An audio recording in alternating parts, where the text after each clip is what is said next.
Welcome to Inside Electronic Music. I'm your host, Eric Turner, and with me today, good friend of mine who some of you may know as well from YouTube. He is a musician, promoter, YouTuber, live hardware performer. He's an educator. He's the founder and owner of his own synth accessory company called ModBang. So here we have Matthew, aka EZBOT. Welcome. Good to have you, Matt. Hey, thanks for having me, Eric. Yeah, Yeah. you were pretty close. Piecora. Piecora is how Piecora. it's So it's not typically said. Piecora, it's Piecora. Yeah, that we accept all different variations of it, but yeah, it's so good to Nice. be here. And yeah, when you say all those things, I'm like blows my mind. I'm like, I've done all that stuff. That sounds wild. Yeah, But that's we were just talking about this before we came on, but that's the idea of these podcasts is I think that there's a lot of interesting people doing interesting stuff out there that nobody really talks about. And I think sometimes we don't even realize ourselves what we're doing and how interesting is what we're doing. So yeah, that's actually how it feels when you name off all the different things that I've been doing. I don't think of myself in that way.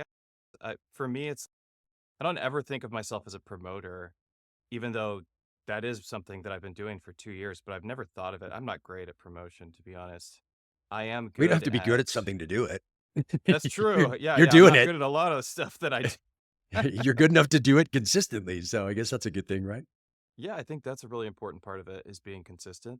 That kind of is the underlying theme of everything that I try and do is just try and do it over and over again until you get good.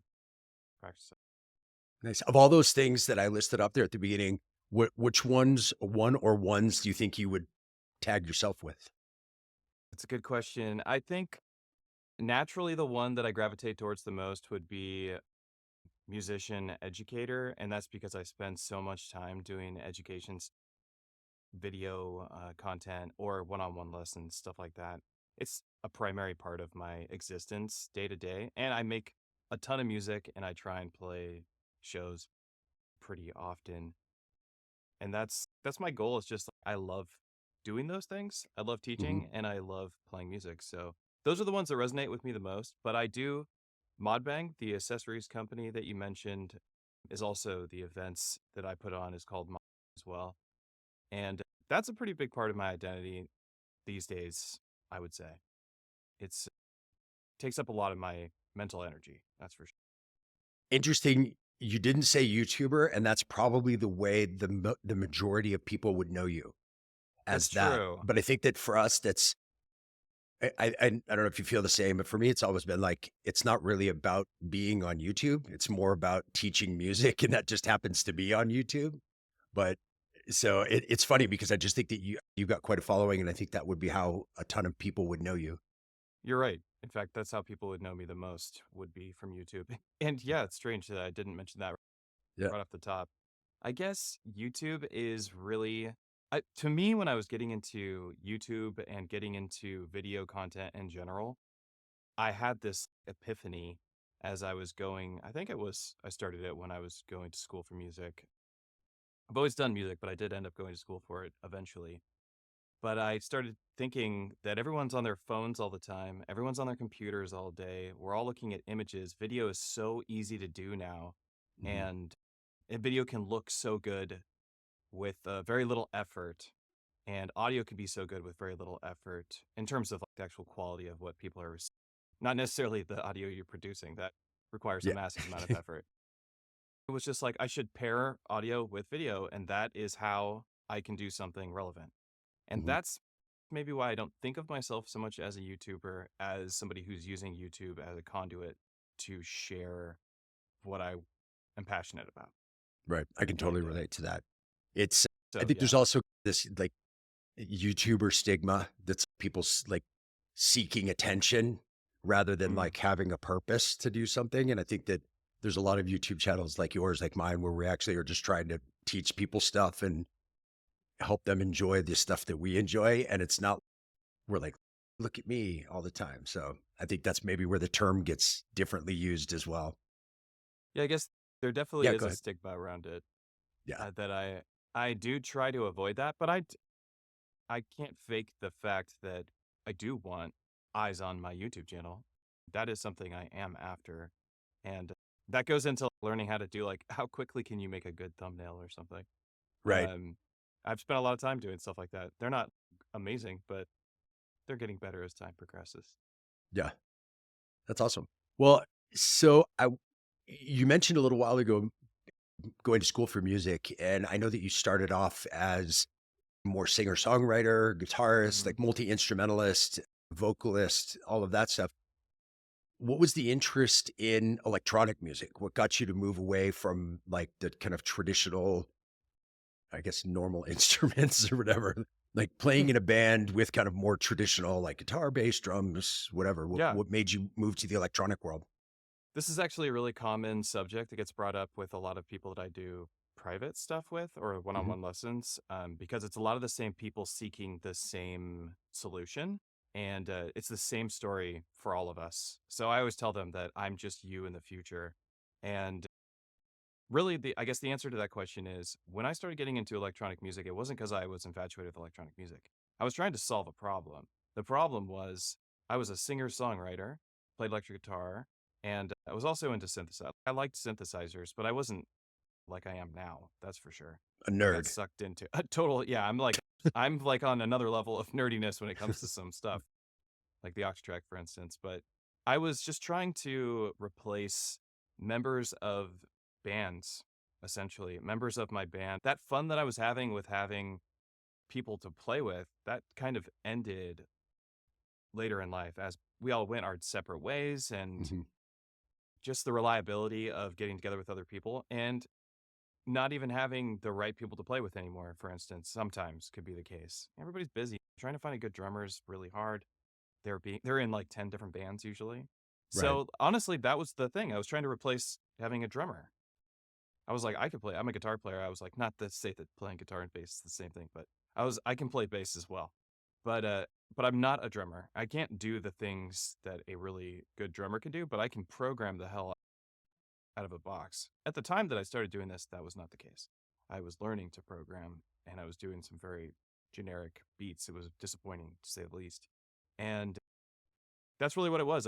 I drew the Octatrack drew me in, and I wanted it for its stereo sampling and its arranger, and that was it. That was it. And once I got into the Electron workflow and playing with modular synthesizers, I was stuck, and I ended up falling in love with the process of making electronic music. And it wasn't really about the sound of electronic music. I enjoyed the systematic process of programming, locking in different parameters on a per step basis, Hmm. and the fun of sound design. And now that's what I do the most.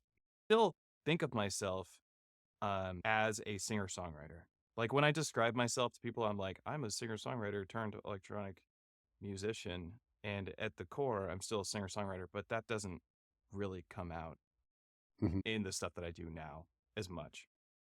Yeah. Just to And answer it. did you, prior to getting into electronic music, was it something that you listened to, or did you discover that as you were learning the gear and it all opened up? Because when I listen to your music, there's obvious influences of drum and bass and jungle and things like that. Did you listen to that prior, or did that all come later? To be honest, a lot of that came later but I did listen to electronic music. There was a time when a lot of the music, I didn't even know what it was. You know what I mean? I just liked this music. I didn't know if it was electronic. I didn't know if it was a band playing it and they just had some weird instruments or some electronic instruments Hmm. included in the band.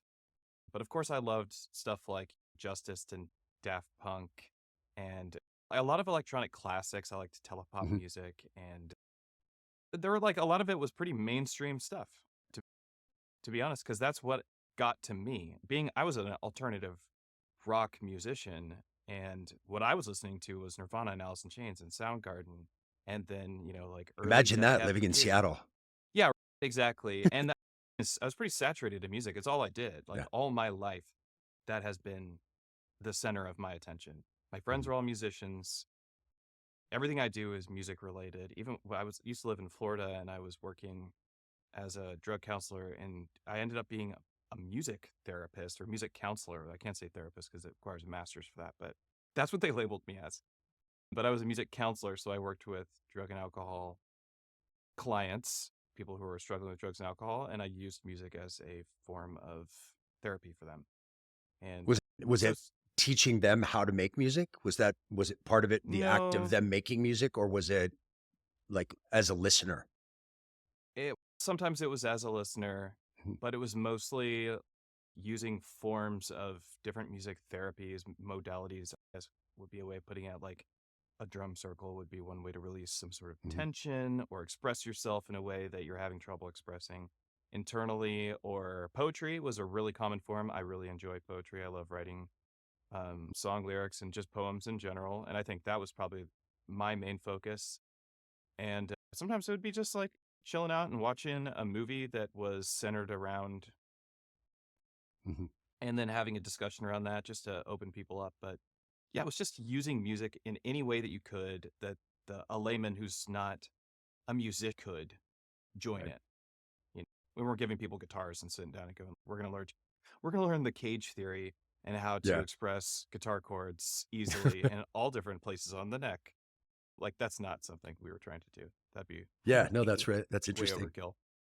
It's interesting too how there's like a crossover that when I'm working with my students that do my course and stuff like that, we talk all the time about how, particularly with dance music and techno in general, like the stuff that I do mostly, is there's this theme that it's the idea of it is to elicit emotions and it's not Mhm. a literal lyrical thing where we're telling a story and the story is obvious through the lyric. Like, Yeah. here's the main character, here's what happened to them during the story and whatever, but it's more using sound design and rhythm and things like that to elicit emotion. So it's really interesting that there's a crossover with that to the therapeutic side of it, because I think a lot of people who enjoy warehouse parties of techno music all night long are getting an emotional experience out of it. And it's changing the way that they're looking at things. And I've heard people talk about it as therapy as well. So it's interesting to hear you talk about how you used it, because it feels like even people who aren't technically in therapy with music are using it as therapy in their kind of everyday life, the way they're listening to music. Yeah, it's been a really natural therapy that we've used since we have recorded history, essentially. People have, or when they're happy, it's just it's a natural part of our existence. And it was really fun doing that. It was kind of an experiment for me. I was in a position where the place that I worked at was experimenting, letting me do it in the first place, Mhm. because I wasn't a master's degree music therapist. That's what you typically are. So, and I was a way lower level than that. But I was very passionate about it, and that was reflected by the responses that I got from people. And I've always been naturally kind of somebody who wants to help others. I just enjoy that process of being of use.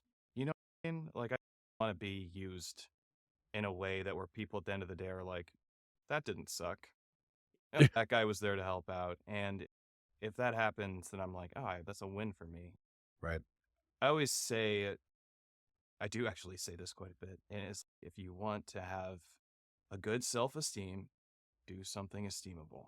In fact, so I want to have good self esteem. So I think doing things for others is really helpful. And music is my platform for doing that. Yeah. Was that something that inspired you to start your YouTube channel, or was that more you were teaching and thought that this was a good vehicle for it? Because, for example, when I started my channel, the whole motivation was I was learning how to do hardware performance after having been a DJ and producer for a long time. And there was a lot of information I wasn't finding, and I was fumbling through it myself. And so I was like, you know what? If I can't find this, neither can anyone else. So when I learn stuff, I'm going to put it up online and show other people what I learned just to help them out. So the whole idea was to just be like, yeah, I just want to be helpful. If this helps you not have to suffer like I did through learning this thing, then it's better. To be honest, I started the YouTube channel so long ago now that the original incentive there is hidden in my memory. I'm not exactly sure. I do remember that because the first videos I did on my YouTube channel were some jam vids. I was just sharing music. It was like I was playing with the Deluge and a bunch of modular. and an Octatrack and my guitar. I was singing and playing guitar and mixing that with electronic stuff. And that actually was for somebody who had never made any videos.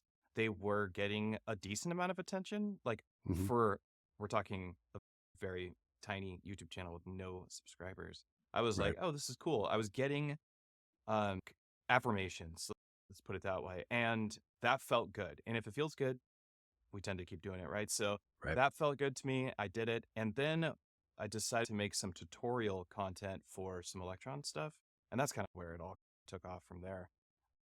And what I started making tutorial content on was very niche topics.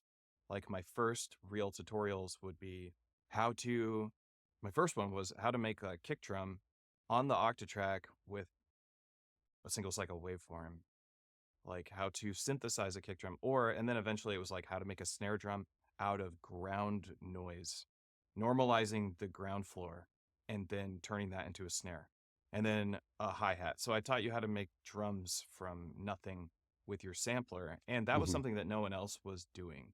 Like Right. nobody was doing that. And it was also like what like a silly thing to do in the first place. It's a massive amount of work to accomplish this stuff, but it was just fun, I think, for people to see. It was a way to express how to use these boxes, Right. right? They're they're not beginner tutorials, they're like advanced tutorials, and that's always been my bread and butter, really, Hmm. was like doing the stuff that is hard. And it's a thing of pride too, I think, underneath, that I wanted it to be like, no, this isn't the typical for beginners video. This Hmm. is people who are already heavily invested in hardware stuff and are interested in the weird ways that you can use it.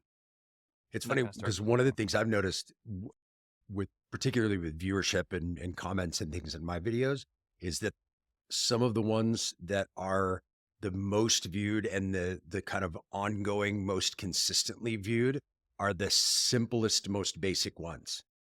For I think sure. the second or third most viewed video on my channel is MIDI for beginners. And it's like Yeah. MIDI flows in one direction. It goes from an out to an in. And it was like basic. And I get comments on it almost every day with people saying, thank you so much. Cause nothing is basic enough, is what everybody Hmm. says all the time. And there's a lot of, yeah, there's a lot of the stuff in the middle. There's not advanced stuff like what you're talking about, and there's not beginner stuff. There's a lot in the middle. Oh, you already know how to do it. So here's how to do it my way or a different way or whatever. And so I was having this conversation with somebody else who has a YouTube channel, and we were saying that there's still, I think, a hole in the YouTube education space for electronic music for beginner content. And there's just Yeah. exponentially so many more beginners than there are intermediates or advanced because everybody wants to start and not everybody ends up doing it or getting very far with it. Well, this is actually a really good, you're making a good point, but it points to why I did my YouTube channel in the first place, though, Mhm. because the beginner content is that stuff that people need. That is a Mhm. necessity for people Right. to move forward in their music production. If you don't know, you can't do anything. And so, of course, that on my channel is also the stuff that gets the most views, and that's the stuff I get the most comments where people are like, "Thank you, thank you, thank you," because people are really grateful. There is a massive amount of gratitude when people something clicks. They're like, "Finally, I can use this thing. I've been watching everybody else do it. I can't figure it out. This guy made it clear for me. I'm so freaking grateful. I'll join." And you do it in a nice way instead of them trying to go ask a question on a forum and everybody's read the manual. Yeah, It's, no, yeah, like I'm just trying to learn. I'm new. yeah. Like cut me some The slack. RTFM attitude Totally. is totally uncool, and I I hate don't it. subscribe to that at all, and I don't like it when other people do that. Yeah. But the I don't really enjoy making beginner content very much. That's Mhm. the thing is, this is a topic that comes up a lot with YouTubers, Mhm. and we know a lot of other YouTubers. I know we've talked. We have a lot of similar homies, Mhm. and there's like getting gear to present on your channel and all that kind of stuff. I don't enjoy that very I know much. either. And I don't really enjoy the beginner content as much because it's not what I'm doing. I'm Right. not doing beginner stuff in my own production. I like I fly through that process. Like I don't think about my MIDI routing setup or my audio Right. inputs. or using MIDI through and all quadra throughs and all that kind of stuff to split my channels and resample all that stuff. I talk about it when I'm maybe doing a live stream because I Mhm. know who's watching wants to know what's going on, and I'm aware of that, and that's why I'm saying it out loud, but I get a lot more work done if I wasn't. And enjoy doing the weirder, more advanced conceptual pieces, like Mhm. where I'm trying to discover a new technique. That's the stuff that I'm excited about. And so Right. I don't end up making videos on beginner stuff very much because I'm just not stoked. And I have a hard time doing stuff that I'm not excited about. Yeah. You know? And especially, I think people don't realize how much work goes into making videos for YouTube. So Oh you're going to God. put in a lot of effort. So you have to at least enjoy it, like part of it. Because if the content itself is a slog and you have to put in all the work to make it, then it just makes it that much more difficult. So you got to get something positive out of it. You Money. mentioned Octatrack, and obviously want to talk about this because you are the Yoda of Octatrack, as I think I've called you before. You are the master Octatrack dude. The first and foremost, so one of the things you're really well known for is the performance template that you made that it shocks me. I'll be in conversations with people on the other side of the world that I've never met before, and they talk about that they're using your template. So your template has circled the world many times. So what was the idea of that? Was that something you made for yourself and then you were like, oh, Yep. other people might want this? Or was this something that you were like, you know what? This would be a really cool way to use the Octatrack. So I'm going to put this out whether I use it or not. Or was it really like a thing for you at first? Trying to like, and for lack of a better way of putting it, trying to get like a competitive edge, so to speak, Mhm. in like the hardware realm. Not that I was really competing with other artists. I was just like, that's just the best way I could put it. I'll give you Uh, another term that comes from my consulting world. It's a differentiator. That's what we always talk yes. about. Like when Okay. you have a Yeah. restaurant, you have to have a differentiator. What makes you, why would someone come to you instead of somebody else? Yeah. And that's, yeah, that's a good way of putting it. And that was it. But also, it was, I was working as, I worked at a synth shop for a very long time. Mhm. And I did video content for them. That's a bit of my background too. The YouTube channel actually helped me secure that position at the synth shop. But playing live hardware, I felt bored, to be honest. And I was like, this is just playing electronic music. Compared to the experience of playing guitar and singing, like the interaction you have with your guitar and your vocals is superior, in my opinion, to that of playing on hardware or on your computer or any of it. Still, to this day, I still believe that. And that's because it's a visceral experience. You're extremely involved in everything. Your hands are literally generating the sound, your voice literally making the noise. And you feel quite in control of everything that's going on. And when I ended up this gradual switch to hardware electronic music, I was losing touch with that. And I felt, like I said, a little bored, so to speak. Mhm. I guess that's also partly because I was a novice too. So I wasn't just bored. My skill level had me at boredom as well because I Mhm. didn't know what to do. Like I didn't know how to make it more exciting. The Octatrack, I realized once I got more familiar with it because I was making all this tutorial content on it and I was diving deep into these advanced concepts. It started to open itself up to me, and I was just like, it just hit me, and I was like, oh, I could use this as a DJ mixer. That part was already obvious. There's a Mhm. demonstration on how to do that right in the Octatrack manual. But how to do some more interesting effects, not just a high pass filter, not just a low pass, but how about a high pass with a delay and how about that it self modulates over a 4-bar section or adding noise risers eventually Mhm. and or noise sweeps, I'm sorry. But and it really was just that no one else had that in their sets. No one else had that in their setup that wasn't playing with CDJs or was lugging around a giant DJ mixer, and they didn't have Exactly. MIDI. And so that required quite a bit more effort and way less effects, albeit superior effects, in my opinion. To the Octrack's effects are a little bit have aged a bit, but they're still great, I think. Yeah. And that's what happened is I made the template for myself to play live shows because I was playing with my friends at the synth shop. We were doing like renegade rave type stuff and then we were playing regularly. I was part of a music collective and eventually, of course, started another music collective, kind of the ModBang events. My now wife, but at the time, my girlfriend was like, you should share that. Because I started a Patreon, and this was early, and Patreon was very new, and nobody was really subscribing to people's Patreons, Mhm. except for like maybe a couple of artist painters and stuff like that. They were having some good success sharing tutorials. But I started a Patreon because I was just like, I want to make money doing music, and I don't know how to do that. I'm not going to make a $1 million record on electronic music. I'm very new to this. And so I thought Patreon would be a good idea. And so I put the template on Patreon, and that was like the financial incentive that came with that once people started jumping on the template Mhm. gave me the energy to make it better. And so over years now, I have crafted it into what I think is awesome. And I still have more to do with it. I still have more Right. plans. I have several versions of it, as you may know, and I keep coming out with these new ideas. And currently, I'm trying to add like a drum and bass version of it with just effects that would work for that genre. But yeah, that's the story behind That's cool. it. It just wasn't even my idea. Yeah, it's just it's become such a prolific thing, like, it's everywhere, so I was curious where and why it started. You mentioned something about the Octatrack aging and getting whatever, long in the tooth.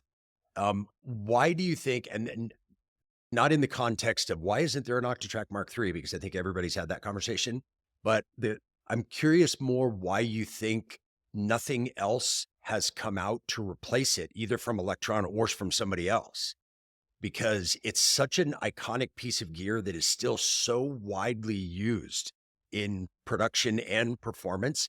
You would think all the other manufacturers would have just jumped on that thing and gone, man, this is a thing, and they're the only ones doing it. And this piece of gear is like almost 15 years old now. So let's do a new one. Some people, as the Oxymeta came out, and that's got Mhm. some similar stuff to what like my performance template does. Yeah, And but what I'm thinking more is as the the standalone. Octatrack itself as a tool. Mm. So like that's actually another question that I'm going to ask you in a minute about other functionality of the Octatrack. But for me, like the Octatrack as a Swiss Army knife type tool that's can be a mixer, it can do effects, it can be a sampler and a sample chopper, and you can use it as a drum machine, a synth engine, and it has the crossfader, and it has all of these things that it can do. There's no other machine that I know of, maybe I'm missing something, Hmm. but that can do all of those things. There's there are True. machines that can do them all, but not all of them, if that makes Yeah, sense, yeah. and Yeah, can do no, them you're all right. better, but not anything that does them all in one machine, which makes it better. And Right. it's that's why it's just not has not gone away. Yeah, I know you're right about that. There, it does do all the things. I always describe it as a DAW in a box, Mhm, really. It has a lot of those tools. It has a decent audio editor, albeit limited in its actions. It does offer stuff like that. There are other devices that are have a competitive edge because they're newer and do a lot of the similar functions. Push 3 is Ableton, mhm. and you can, with enough effort, do what I'm doing with the Octatrack on a Push 3 and get newer, better sounding effects, potentially. Mhm. The amount of effort it would take to craft that be enormous. It's a As it was for you to do with the Octatrack. yeah, use, right? It's But not I'm that it was any yeah, less effort with the Octatrack, right? yeah, you're right. In the pushes, I'm like, I have a push 3 and and I'll be like trying to do stuff, and then I'm like, oh god, it's just Yeah, breaking my soul. Just go yeah, do it on the Octatrack, get it over with. exactly. But why hasn't anyone developed something like that? I don't know. There's some other stuff that kind of does. Deluge can do it. 404 Mark II, Akai Force can do it. MPC can do it. They all have a lot of the same actions. Akai Force Mhm, even has a crossfader with an A/B side that you can assign effects to and do macro controls. So you could potentially do a lot of the stuff in a device like that. I'm mhm. always like, I'm hyper aware of other devices that could do it because potentially I like to believe this about myself and about the work that I do. And I'll have this like this honesty thing that I really is really important to me and to be like honest and transparent about.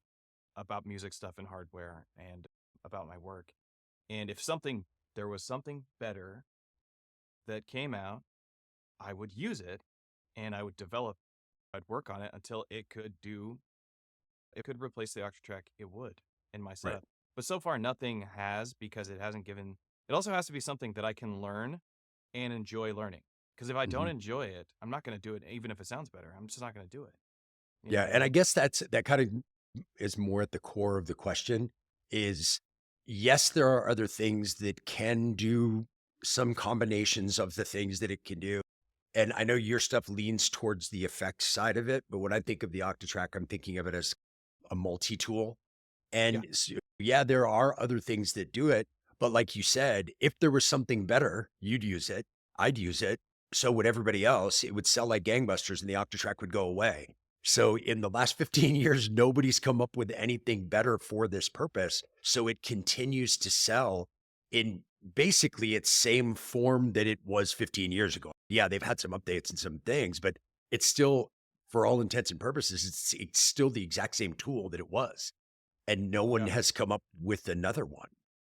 To It just seems so anti-music industry that like normally in the music industry, as soon as something good comes out, there's 25 copies of it from every company. They're all doing their thing from their angle. And the Octatrack has just been this thing that nobody seems to want to touch. They're like, man, that's just too complicated. I don't want to go down that road. So let's just make another drum machine. Hey, that I think has something to do with it because of how complex of a device it is, but mhm, also you'd have to compete with Electron. right. Firstly, can you actually make this device? Yeah, maybe you could. Can you sell it over Electron? Probably not. That's gonna be hard to do. I think it would depend on the company and kind of what kind of distribution they have. If it was one of the bigger companies, like a whatever, like a Sequential Roland. or Native Instruments or Roland or like one of those companies, they probably would be able to compete, but I just don't think they'd be able to make the piece themselves. I just imagine Roland with their awkward workflow mentality Well, trying to right. make something that was as complex as the Octatrack. They're not Like gonna. it would, They'd have to steal the Electron, not just the Octatrack workflow. They'd have to steal the Electron workflow. They would right, have to take Electron's proprietary. I guess it's not proprietary, maybe, but their sequencer, the way they sequence the press down a step and turn, and the way that it shows up on the screen, and right, all of that. That is Octatrack. And that is Dig Attack, that is Syntac, that is right. Machine Drum. And without that, Octatrack sucks, right? It does cool, but without it having the core functionality that Electron provides you with all of their boxes, it wouldn't be great. It would just Right. be too hard to use. It already is very difficult and to use and learn because it's Mhm. so I think that's part of the problem is that if somebody was to come out with something that did similar actions to it, had the audio editor, step sequencer, MIDI controller, crossfader, effects, customizability, even if they have that option, they still have to adopt a way to use it Right. that is unique to them without completely ripping something that already exists and that people already own and people already adore and trust. They already have Mhm. the brand trust. I think it's just such a hard device to try and get into that space because of that. Yeah. Yeah, I think you really hit on it. Like the customizability, I think is the biggest feature of the Octatrack that makes it unique from everything else. Like you mentioned it as a DAW in a box, and I've heard people also call it a modular in a box because there's Mhm. so many ways to kind of reroute things, and you're not limited to one workflow. You can set it up to work in a whole bunch of different workflows that work better for you. And yeah, so I get the complexity. The question I wanted to ask you about the Octatrack too, just out of curiosity, because I know we've all seen what you do with the Octatrack, and it's very effects heavy because Yeah. obviously with your template and that's how you use it in your live setup and all that stuff. But the effects aside, Mhm. and other than that, what's your favorite feature of the Octatrack besides the effects? Live reset Yeah, easily. I mean, yeah, honestly, that's the only other. I mean, the crossfader and live resampling are the crowning features of the mhm, Octatrack.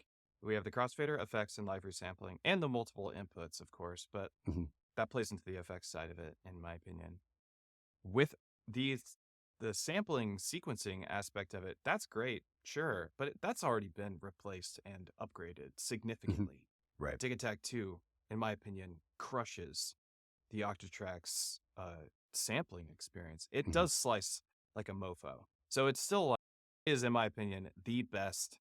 If you want to slice samples and you want to chop breaks and stuff like that, Octatrack is still the winner. Like, as far as doing music production on the Octatrack, it's still the Mhm. best, in my opinion. I'm an Electron person. Right. I love Electron stuff. There are some other devices that can compete, but nothing as intuitive and simple as the way you slice a sample up on the Octatrack. So those would be my favorite parts. Is really the sampling aspect of it. It's really hard for me to if it's the live resampling or how well it chops, because Yeah. those are really powerful. But there are just other Yeah. things that I would use for just the straight up sampling aspect. Cool. Yeah, it's funny because I think that with the Octatrack, and I'm sure you see this because people will come to you to learn or they're using your template. I hear from a lot of people that they only use it for your template, and they only Mm-hmm. use it for as a performance picture. And then they'll come to me and they'll be like, "How else can I use this?" And I was like, "How can you not use it? There's all these Yeah. things. Like, yeah, like load in a blank project and just have it be a drum machine, or just sample the world and then chop things up, or create some weird generative ambient thing with all of the parameter locking you can do and the probabilities. And what can you not do with it? It's really crazy. It's such a crazy Yeah. device still. The Mm. crossfader and effects, live performance effects aside, if we were talking Mhm. about music production on the Octatrack, if you like, if somebody was like, "What can I do with the Octatrack? I don't want to use it as a performance mixer. Why should I buy this versus something else?" I would Mhm. say the argument for the Octatrack would be that you have insert effects, multiple effects to choose from that you can modulate with the crossfader, and you can modulate your samples with the crossfader. That is the unique feature of the Octatrack. Otherwise, other devices are better at what the music production side of it. Mhm. There just Right. is. Like I said, Dig is going to be a better device for that. Other maybe trackers might be a better experience for a lot of folks. But if you Yeah, or want to, even like NPCs for sample chopping and stuff or like that. MPCs, There's yeah, yeah, I there's I always a whole forget other about world. MPC, but Yeah. yeah, exactly. There's just, but if you want that experience, you want that hands-on tactile control, Mhm. Octatrack's definitely where it's at for music production. Yeah. No, I'm totally with you. Switching gears a little bit, you mentioned a little while ago that you wanted to figure out a way to make money at music and have it be a thing. And I think that you're doing music full time now, right? Like music and music education and that kind of stuff is your full time Mm-hmm. thing now, correct? So Yeah.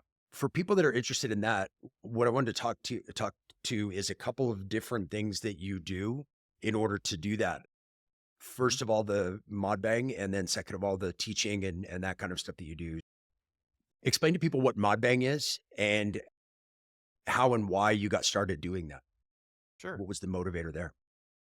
In music school at the time, I was getting certified in Logic Pro, and I don't really much care to make music in Logic Pro at all. That class was supremely boring, and it was a summer class, and it was really long. It was like the class you took during summer. It was like several hours a day, 5 days a week. And I finished the class extremely early, and so I still had to attend for certain projects that were happening, but I was really bored. I didn't have anything to do. So I actually started a website. And the website started out with me just making galleries of Eurorack setups. And the whole thing was just going to be a place for people to share their Eurorack setup because people were just sharing. It was such a prime time in Eurorack. I was really deep and involved in Eurorack for a long time. I still am. I still play with my Eurorack. But I was really into it, even as much so as I am into Electron, maybe even more so. It's at one point. But so I went through and I was like collecting people's images. I was asking people for permission and then using um getting their socials from them and letting people share images with me, and I hosted it on modbang.com.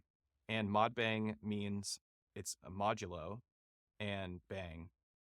And it's also modular and bang, but really it came from I was learning pure data, and bang is a action in pure data that triggers an event, and so it was modular bang essentially, and that inspired the name of the website.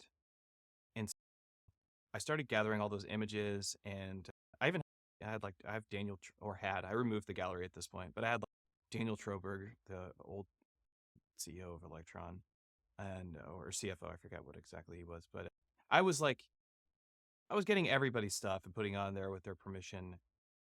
And eventually, and I was like, how can I monetize this in some way or incentivize people to maybe give some like donations for the work that I put into creating this website and for the work I put into hosting their images and sharing their socials.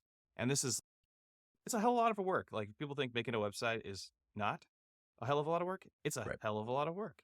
And so I was like, I want to do something. My partner, my girlfriend at the time, like I said, who's now my wife, she really wanted to sell a product. And I am somebody says they want to do something, and I'm like, how can I make that happen? How can we do this for you? And so we were thinking about all these different ideas to sell a product, and we were going through like just a bunch of different stuff. Eventually, I was like, I have something I could sell. Why don't I do a patch cable? Let's do some patch cables. There's one other person doing glow in the dark patch cables. We'll do glow in the dark patch cables, but we'll make them transparent. So it's something different than who would be the competitor at the time. And so that's what we did. Made a couple of colors, and I did some Instagram posts, and they started selling. It wasn't like a bunch of money flowing in, but it was Mhm. enough to buy more cables and get another color going. And so that's what I did. I started doing that, and so I had ModBang. I would never say ModBang has made me any money, really. I had one year where I was like, I took some money and I was like, all right, pay myself today. But mostly I always reinvest the money back into that company, or I pay my cable bill or internet bill at my house or something. Right. Like it generates an income, but it's really expensive to Yeah. run a business. Taxes are crazy. But that's how the business started. It was really just, I wanted to do it because she wanted to sell a product, and I already had a website that was getting some traffic. So Mhm. I figured, let's just do that. And it grew from there. That's cool. And so now you do patch cables, you do audio cables, you do MIDI cables, the stands for the different electron boxes, the magnetic Yeah. overlays for the electron boxes, or I guess the blank ones could be anything that's metal that it could stick Yeah. to. Anything magnetic. Yeah. Yeah. And so you developed it into a bunch of different products. Is that still something that's like a break even thing and you do it just as a passion project, or is that something that kind of supplements your income at all? If I wanted it to supplement my income, I could take more money into my own pockets from that. I would say that it's mostly a break even type Mhm. thing where it is a passion project. Like I said, it does make some money. I can take some cash here and there when I need to. It paying an electric bill and the internet is enough for it to be cool. Um, but it also helps legitimize yourself as like the branding of Mhm. who Matt Piecora is, ModBang, EZBOT, and I guess those two things really. Yeah. And And the so reason why like I was it makes asking that really, real. okay, go ahead. Sorry. Oh no, that was No, I it. was just going to say the reason why I was asking is because I think that people who will watch this, there might be some people who are interested in that idea of starting something and creating a product. And I think there's sometimes, as with everything in music, I think there's an unrealistic expectation that you're going to be the person that makes $1 million off of something because you have a good idea that 6 of your friends think is amazing. And you're Yeah. like, that's it. I'm set. I just have to make this thing. And I think a lot of people don't realize. I was just thinking about when I was at your house and you were like, hey, I need to run to the post office. You want to go with me? Because I need to mail out some cables that somebody bought. And it's like Mhm. people don't think about that. They're like, oh, I'm going to make a thing and then the company will run itself. But I Right. think they don't realize that no, I go to the post office and I like package these things up and I mail Every them. day. Yeah. Yeah. There's actual daily work that goes into all that stuff. And so I think Oh that for yeah. people that want to do that, it's really important to go in with like eyes wide open. Like not to say don't do it, but do it knowing that you're probably not going to make much, if any, money. And it may be Mhm. something that you enjoy doing and you want to have a product out there, and that's great. Do it for that, but without the artificial expectations that this is going to be your ticket. And like, this is Yeah, it. definitely don't start a business with it being you also want to have that in the back of your head, I think, where you're like, this could be the ticket. Otherwise, what's the motivation to do it in the first place? But hoping that it can, but your expectation should be to try and break even. That has been my experience. Starting a business isn't hard. Mhm. Running a business is. That for sure is very hard. The cost of shipping, cables take up a lot of space. They're heavy, like in bulk, that is. Getting them shipped to you when you have them manufactured, extremely expensive, more expensive than the actual cables themselves often is just shipping. And the cost of shipping and packaging and all that, it's a massive expense. And you don't think about that stuff until you're there. Yeah, and a lot of the stuff you Until can't it's learn. taking all the money that the business makes. Yeah, you can't learn this stuff until you're doing it. That's Yeah. all. You don't know how to climb over it. And that's still happening for me. Like I'm still going through my business after years of doing ModBang. And what I consider it a success. It's a net positive business. Mhm. And it does, it's streamlined to this point where I'm like, I can run ModBang daily and it doesn't take a lot out of me. I pack orders every day. I get sales daily. And I pack orders every day. I run to the post office every day. I have to be there before 5 o'clock or I'm going to miss the deadline and then it's going to be late, or late to me. Yeah, it's totally possible. Stuff like Alibaba is where you can go and find manufacturers for different products and have them customized and then probably stolen from you and sold on Right. the other side of the world if you Right. made anything original, which I have done and have had stuff that I've made no longer really belong to me because I haven't trademarked it in China or something. But yeah, And so, then so it's a thing to do. the flip side is the kind of main job that you have right now, which is a music educator, and you're teaching people stuff. People, I'm sure, know your YouTube channel and they see tutorials and they can learn from you that way. But you also have quite a few people who do private lessons with you and other stuff. So go into Yeah. that and let people know what is involved with that, why they might want to do that with you or Yeah. not, and why somebody who maybe has a skill, whether it's in this realm or whether it's in something else, why they might want to get into some sort of educational side of things, whether it's online or in person or whatever. I am one of those people who, as soon as I figure out how to do something like that, that if I have any success with it, especially financial success, I want to share it with as many people with all the people I'm Yeah. close with. So I tell all of my friends that are musicians, people from the synth shop that I worked with, or just people who've gone into the shop or Discord members, whatever. I tell them, you can do this too, or skill set. And I go, you could be a teacher. I say that really often to people. And I know a lot of teachers. You're a teacher. And I know a lot of other online teachers and or in-person teachers, which I avoid after having done a number of them. But why would you want to do it? The money can be good. It's whatever hourly you want to come up with. Getting Mhm. students, that's where the YouTube channel comes into play a lot. Is the YouTube channel is how I advertise myself and say, look at what I'm doing. I'm showing you how to do it for free, but if you want to dive and ask some very particular questions to me, you're really struggling or you're embarrassed to ask these Mhm. questions. Yeah. That's a really common one. They're like, I feel like such an idiot. I'm such a noob or whatever. And Right. I'm like, and I always feel Because they got bad because yelled I at in think a it's, forum. yeah, because they asked That's the on Mod problem. Wiggler or something and they were like, you clown, like Yeah, RTFM. And those people are forever exactly. like, this community sucks.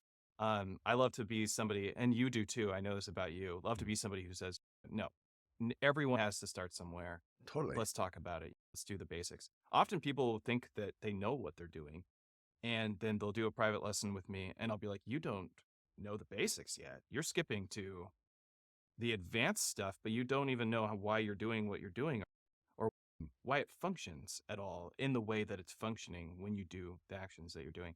And so we cover a lot of the basics, but we do a lot of advanced stuff. It's fun. Teaching is fun. You want to get good at something, teach it. That's the truth. Totally. That's that's not a hidden. It's not a secret that Yeah. It reinforces everything when you teach it to somebody else and it makes you better yeah, at it because it forces big you to time. look at it in different ways and through different people's eyes. Yeah, totally. And then I guess the last part is the promoting side. So doing your ModBang events that you do. So you have a monthly, correct? That you do. The one at the Hmm. 4Bs is a I do monthly. I do 2 monthlies now. I don't technically Okay. do the second one, but you Mhm, played one of the or mhm. a relationship to it in Portland too. Yep. So I started doing ModBang, the live hardware events with Jeremy Blake, Red Means Recording. The two of us started it together, and it was actually funny how it all came together. It was just some dude who liked Jeremy's stuff. There's a lot of those people because Jeremy's pretty Mhm. popular. He's a great educator and a music producer. And he reached out to Jeremy and was like, "You should do this thing." And then he probably, I imagine he was like, "Matt will probably make this happen or do this thing." Like, synth shop guy.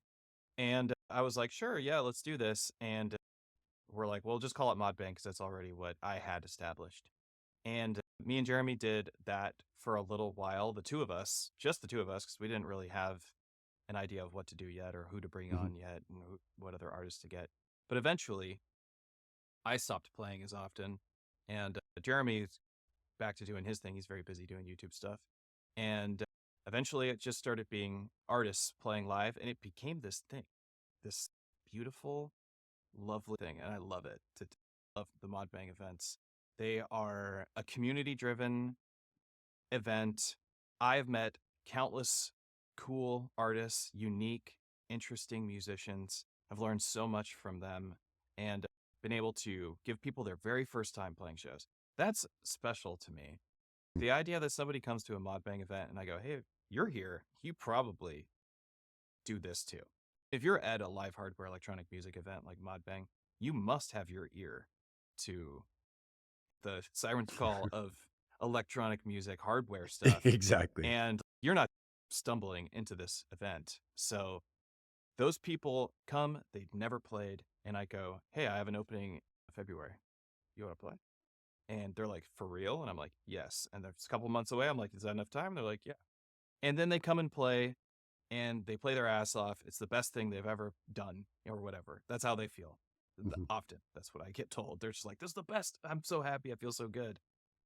Because playing live in front of an audience that is excited to be a part of your experience, excited Mhm. to see you play, because mostly the attendees are live hardware musicians and partners of them or friends of them. Mhm. And so everybody's excited about it. Like people are stoked. They know what you're doing. They're aware of the skill and the investment that you've put into it, the financial investment that you put into it as well to actually do this and be a part of these events. And it's grown. And you've played a bunch of them. You're always an Mhm. excellent performer and so fun. And I'm so grateful that you've flown down to play It's those. a blast. I love it as well. Everything that you said is yes. Yeah, absolutely. It's fun. It's a blast. The people are cool. It's nice. Yeah, I love it. And the Portland one was a lot of fun too.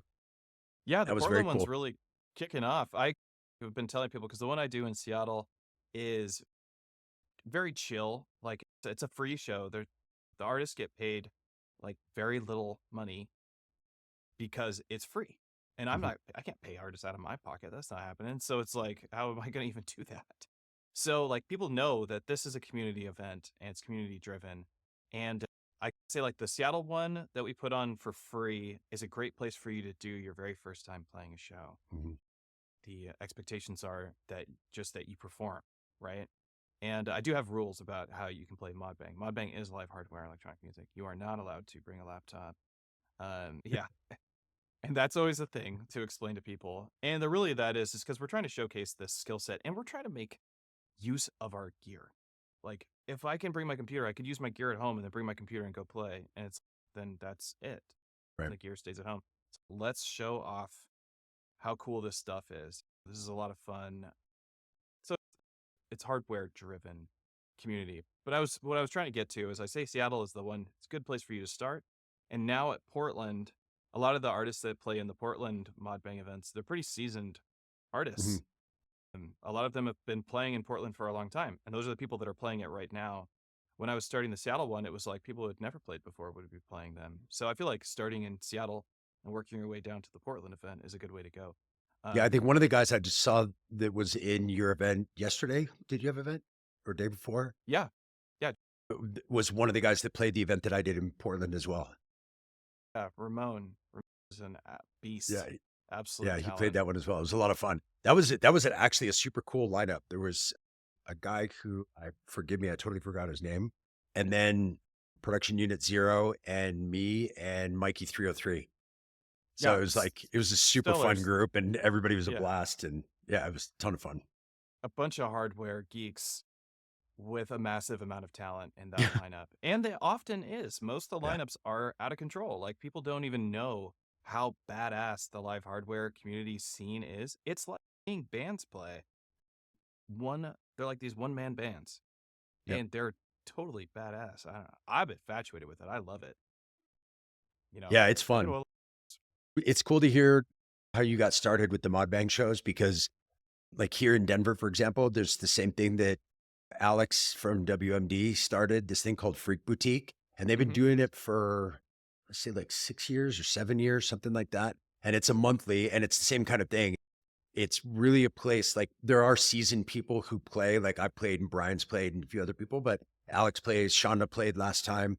But there's also, I would say at least half the people who play are playing their first show ever. And that was the Yeah, whole idea of it. And so it's really short sets and then they do the Q&A afterwards. So it's like you get like a 15 or 20-minute set and then they do a 5-minute Q&A where Alex kind of interviews you on the mic about tell me about your setup and what gear you're using and all that stuff. And so the people that go are into it for that. And it gives people the chance to, like you said, show off what they can do and their gear that they have. And it can be proud of their setup that they've created and talk people through it. And it's really cool. It's a lot of fun. I talk a lot with the students who take my course about exactly this, that they ask a lot how to get gigs. And they're like, we don't have a scene in my town. How can I get gigs?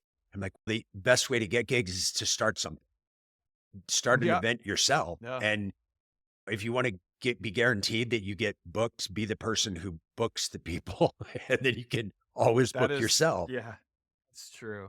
That I've cringed myself out by doing that.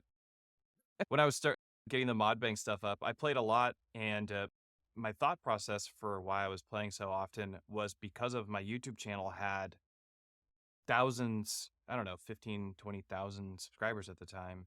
Mhm. And I was like, that is just more there's more eyes on me through my YouTube channel than there is on a lot of the local hardware artists because they're like coming from their bedrooms, right? They're not out there doing it much. It's maybe their first time. So I was playing in hopes that it would draw more of the local scenes to be like, Matt's playing. I know who he is. And Mhm. so I'm going to go and check it out. Now I don't have to do that, which is really fortunate because I'm tired, but also because it doesn't always feel good to host Yeah. and play. Yeah. Um, that can be a kind of I don't know, it can get a little weird It, in it's a mentally. common theme in everything that we're talking about today. It's like people don't understand how much goes into it. People don't get how much goes into hosting an event. So it's That was if you do exhausting. things like that, whether it's being a performer, being a producer, hosting an event, creating a program, creating a product, whatever it is, do it if you're passionate about it, but don't do it because you think it's easy money because it's not. If there is money, it is never easy money. There's Yeah, so much work that goes into it, and the vast majority of people never make any money. So you have to really enjoy the act of doing it because that often is all you'll ever be paid is your that is enjoyment of all the act of I'm doing ever it. paid. Yeah. Yeah, no, that's a really good, and that's a great point. And I think that if that here, I feel like the secret to any mild success that I have had, and I guess I have had some because I do this stuff for a living at this point in my life, which is cool that I'm able to pay my bills doing this stuff. But I have always kept the attitude, or I've tried to, not always, but I've really tried to keep the attitude that if I just do this for the community and not for me, and I'm just like trying to be of use and as real and honest as possible, that the community will observe that and they'll respect that and that they'll give back. And Mhm. with that mindset from the get go, and it took and years of consistent effort and consistent work and consistent giving of time and money, really, too, Mhm. to have any results now or in the last couple of years. It really was just like, if you go in with that attitude, I think you can't lose, because if your Right. payment is really just to be a part of the community, and anything that comes after that is bonus, whether it be to pay your bills or not, to pay your rent or whatever. If That's you just awesome. keep that Actually, attitude, I think yeah. that's a great place for us to end it today. Oh, Great cool. words Yeah. of wisdom and great piece of advice. Just a final thing, where can everybody find you if they want to see your videos, if they want to sign up for your Patreon, if they want to take your private lessons, if they want to buy ModBang stuff? Like, where are you located digitally? I guess Oh, is the way it is yeah. in this day and age. Physically, you can find us in you can find some ModBang stuff in like Perfect Circuit and Modular Addict. But otherwise, modbang.com if you want to get out like the electron risers or the magnet overlays and cables and such. And if you want to support the community efforts and the tutorial channel and live streams, stuff like that's patreon.com/EZBOT. Performance template stuff you can also get there. Of course, that's one of the rewards. You can also get them off of coffee.com/EZBOT. And for live lessons, you can book either from Patreon as one of the tiers, but that's Mhm. EZBOT.live. That's what I do a lot of is the live lessons, and it's mostly coming from EZBOT.live. But yeah, thanks for having me. Nice. Yeah. Thanks for coming on. Yeah. It's great as always to chat. And I think everybody else probably got something pretty interesting out of this because you have a totally different, unique perspective from anybody else. And that's the whole point of this podcast, is to get people on that have some other view of the music industry so that people can all learn from it. So, well, Cool. I awesome. love it. Thank you very much, Matt. I appreciate it. And look forward to seeing you again soon. Maybe in Seattle, maybe get you out here to Denver sometime. That'd be pretty cool too. Oh, I would love that. Or NobCon. I'm still trying to talk you into going to NobCon, but I know that'll probably be a little difficult. But anyway, I'll talk to you soon. It's been great to chat. And thanks everybody for tuning in today. Don't forget, every Tuesday, there's going to be another one of these podcasts inside electronic music. You can find it on my YouTube channel. You can also find it on Spotify video, Spotify audio, and wherever you get podcasts, Apple Podcasts, and all of those things. And if you're interested in any of the courses that I do, you can go to circolive.com/courses and check out what's available. They're signing up right now. See you next Tuesday. Thanks very much. We'll see you soon.